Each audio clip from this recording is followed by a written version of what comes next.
Embeera bw'eti bwe yali mu kulonda kw'okujjuza ekifo ky'omubaka wa Kawempe North okwakakomekkerezebwa.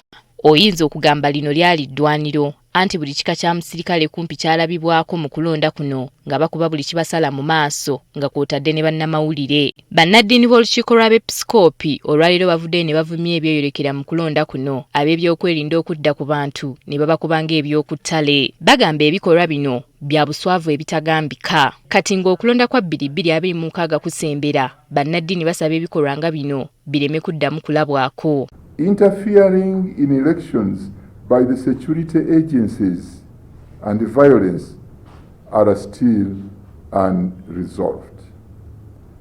There have also been complaints about vote rigging, unclear winners, and loss of property and lives. Bagamba bannayuganda buvunaanyizibwa bwabwe okwetaba mu kulonda kyokka bwe balaba ebikolwa nga bino bibatiisa.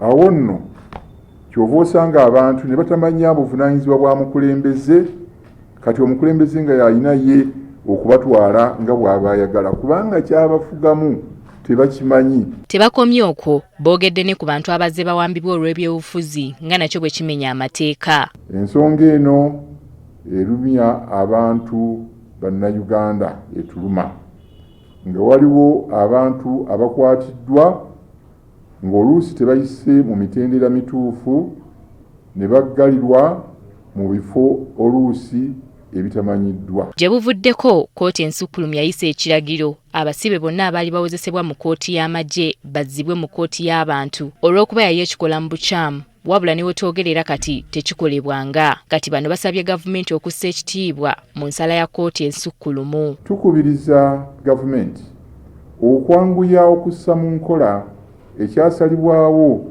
kkooti ensukkulumu Supreme Court mu January w'omwaka guno ku nsonga eyo. Abo baali bakwatiddwa ate ne batwalibwa mu kkooti ez'amagye baleetebwe mu kkooti ez'abantu ba bulijjo. Ensonga endala gye basimbyeko essira bwe buli bw'enguzi obufumbekedde mu gavumenti ya kuno. Enguzi ku bantu abamu kifuuse nkola mu mirimu gye bakola. Kikyamu ddala. Abeepisikoopi basembayo okufulumya ebbaluwa ng'eno mu mwaka gwa 2021 ng'eggwanga lyolekera okulonda kwa bonna, era omulamwa gwali balina omukisa abo abaleeta emirembe, wabula ng'omulamwa gw'omulundi guno gubadde gugamba nti amazima gali kufuula ow'eddembe. Winnie Tessa Nakayinja agafeeyo ku Spark TV.